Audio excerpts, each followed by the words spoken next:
2026. It was clear in the harbor, but we hit some pretty dense fog heading out, but it was sunny and clear at the islands. Turned into a beautiful day of fishing.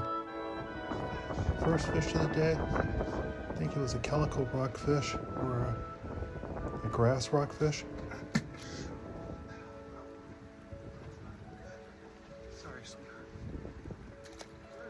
First keeper of the day was a Catalina Blue. I made ceviche out of this fish. Hooked into 8 Catalina Blues, brought 3 more home. That rock in the background, I call that Jacob's Rock. When we first started boating out here at the islands, we started hooking into fish just off this rock, so I named it after Jacob, one of the kids that was going out with us.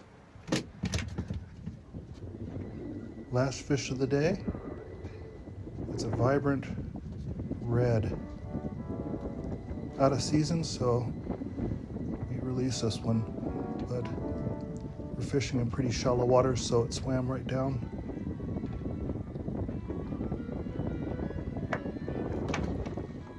And here's the yummy ceviche, homemade Pico de Gallo.